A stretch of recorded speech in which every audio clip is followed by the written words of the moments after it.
I really would like to address my thanks to the team of the Maison Center.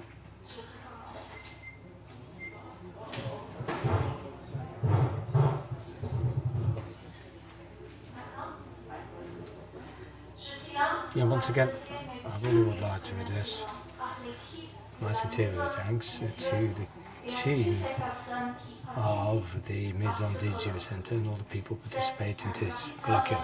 It's a great honor to talk to you about the role of women lawyers and other exceptional women at the Nuremberg Trial here. This is a very moving moment for me, not just for obvious reasons, considering where we are located, because my own grandfather spent his youth in an orphanage in Washington, D.C. in the United States. I'd also like to thank the United States Consulate and also the families of these women, especially Mr. Michel Chalofaux. An anecdote will be my means of introducing my subject here. Early February 1946, a Parisian in the 70s who wrote a letter to his daughter who was at Nuremberg. The quote, had a week without newspapers, but were able to follow the trial before and after. She's referring to the trial of Nazi criminals. And Elsa Trisolet, famous author, called it the trial of the monsters here. It started in November 1945 at the Palace of Justice of Nuremberg. When this letter was written, the trial was already halfway through. This was when the French prosecution was representing its witnesses against the defendants. The letter continued. I saw a Spanish witness. Is it the one that you had come along? Now this question from a mother to her daughter, this is exposing an unknown aspect of the trial. A lot of women worked at Nuremberg and their contribution before, during and after the trial. So the contribution to the very success of this trial was more than significant. This beyond the fact that the traditional stories and narratives tend to only focus on men and never on women.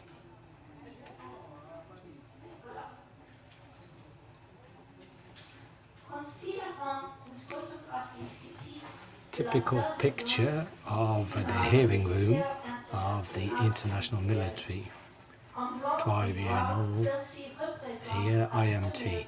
This black and white picture is representing a pretty grey image. 100-odd men are present. They're kind of either bald or grey-haired. We can see prosecutors and we can see the press. And we're fully aware that in front of these men there are other men like judges, lawyers, defendants and the accused.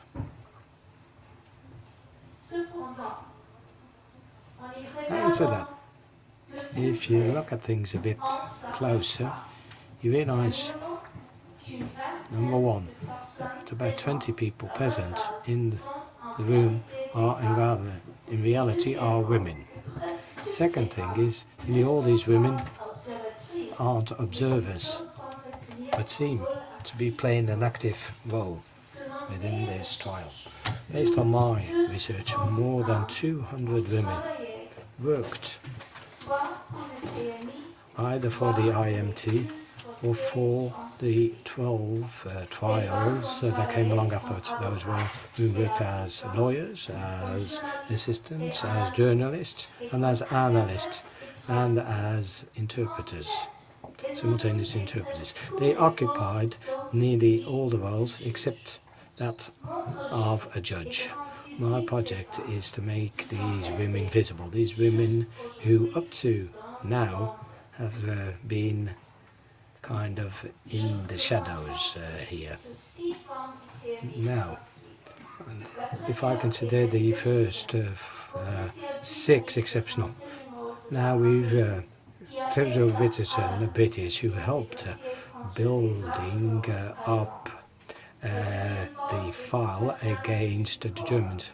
Sonny Adam, Tatiana Stupnikova, member of the Red Army, who was the head of the simultaneous translator team. She's the only member of the IMT to have published a book on her memories of this trial, whereas there must be at least 40 odd books, similar books, written by men. Then afterwards, we've got the American lawyers, Catherine Veit and Harriet Zetterberg. And the 5th woman is Edith Simon, who's a translator, interpreter, and analyst. In Germany, we had Harriet Zetterberg, who had escaped Germany and went to the United States. She went back to Germany as an American citizen who studied at Berkeley. Now, those 5 women are exceptional women. They're well educated, multilingual. Each of these women played an active role during the war, and they each spent the first year after the war not at home, but at Nuremberg. A strange life, a life where everything was in ruins here due to the bombing, and a life where women weren't always respected. This last point definitely applies to the German women, because they were defined as being either war criminals or prostitutes, but it also applies to the other women who were present there. Often they were either treated as victims or as purely romantic subjects of interest, and not as professionals here.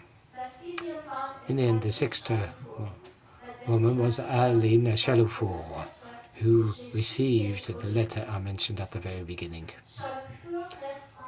Aline Chalouffour is slightly outside of this group of the 6 women. She was probably the eldest of the 6 women, but the career of this French lawyer really stresses the exceptional dimension and side of these women, as we'll see. So now, some 1944, Edith, Harriet, Catherine, Tatiana, Betty, Aline, they were going to now we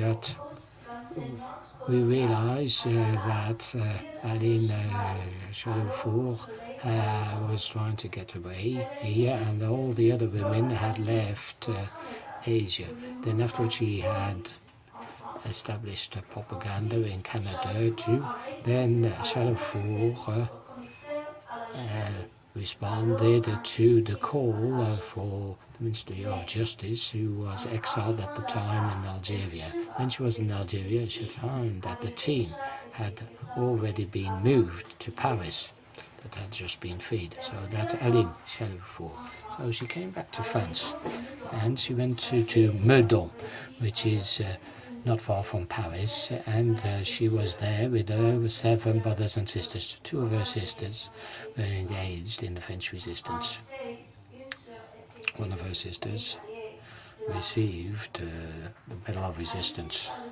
Aline Chalafour, she stated in a written letter to her bureau at the Ministry of Justice in Paris. She said, "My work is dealing with the responsibility in terms of commerce.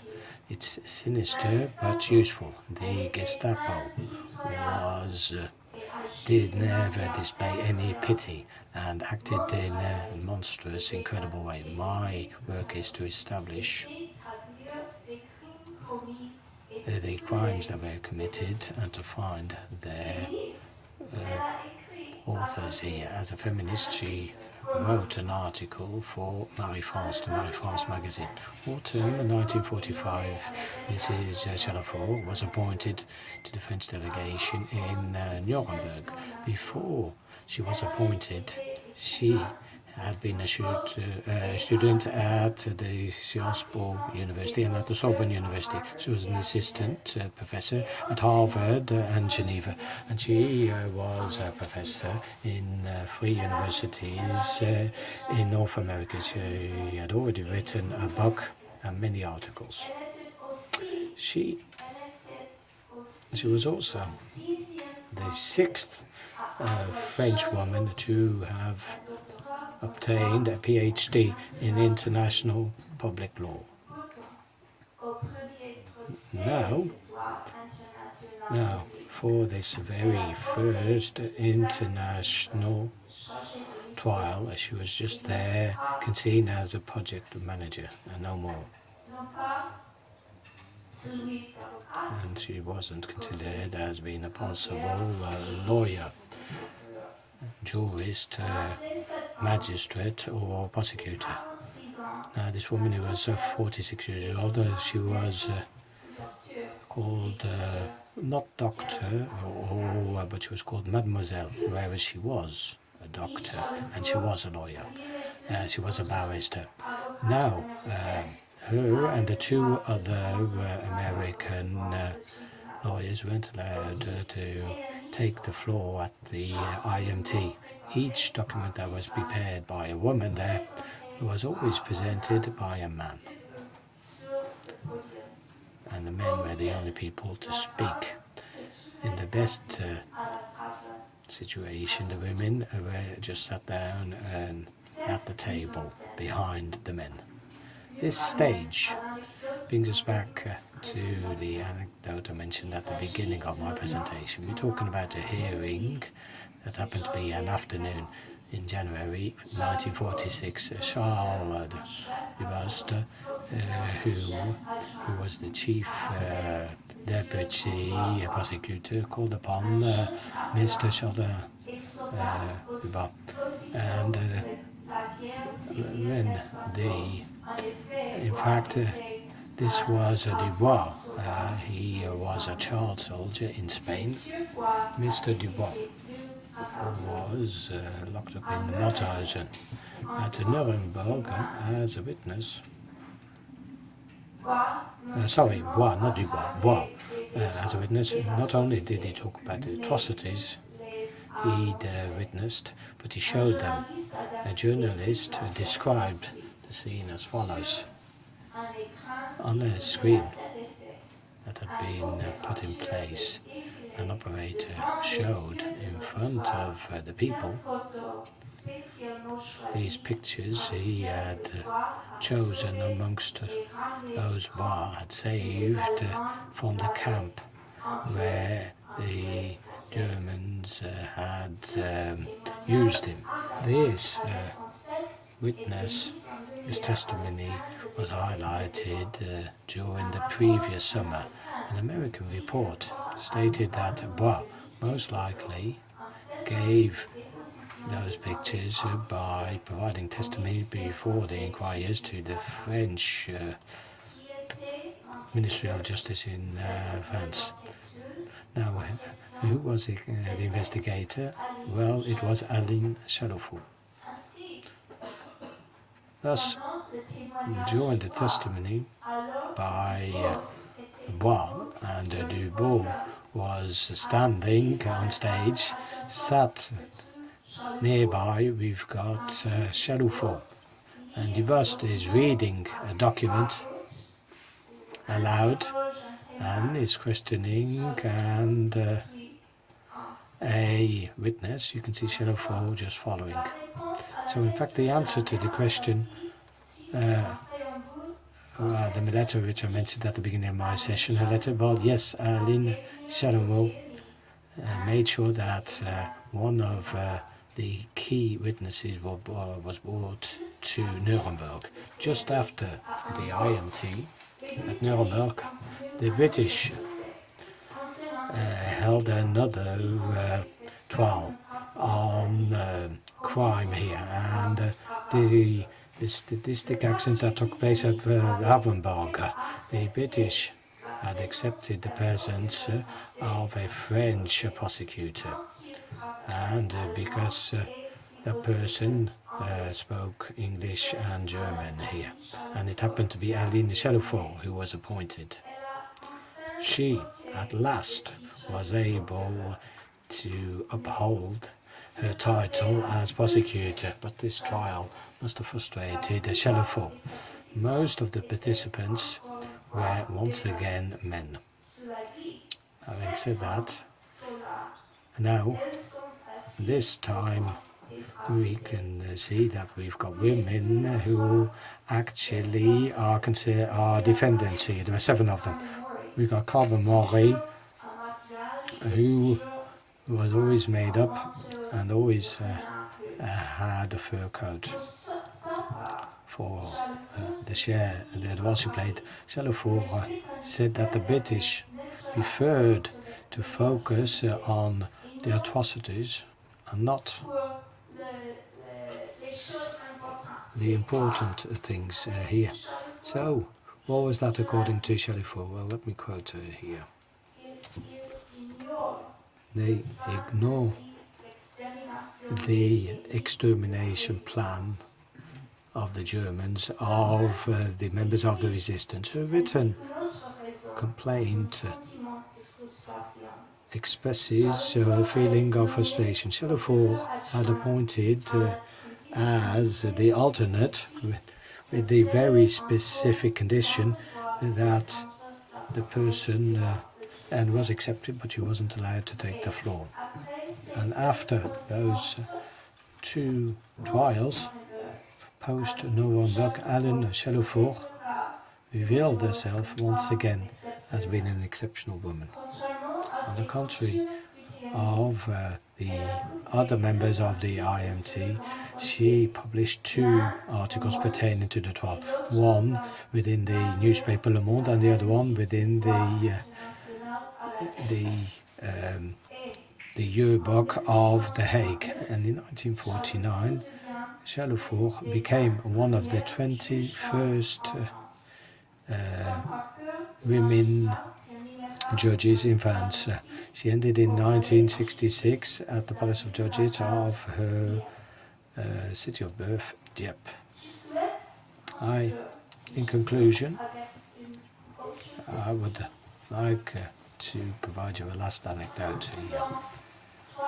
Now, she had to wait for 3 years before becoming judge. For 3 years she stayed in Nuremberg. She co-managed the preparation of the French version of the Blue series, the Série Bleue. So we're talking about the 42 volumes with a blue cover containing all the minutes of the IMT. Later on, this project led to a significant discovery, and it was a telex that stated, "This morning the Isieux home was dissolved here. In total were arrested 41 children aged 3 to 16. End of quote. As described in a book written by the organizers of this colloquium, the future investigation confirmed the author of this telex, and it was Klaus Barbie, who was head of the Gestapo in Lyon. In 1987, one of the key reasons for condemning Klaus Barbie was this telex that was found within the Blue series, the Série Blanc. And thus we can trace a line right from the roundup of the children here in the zoo, right up to Aline Chaloufou, one of the many exceptional women at the Nuremberg trial. Thank you very much for your attention.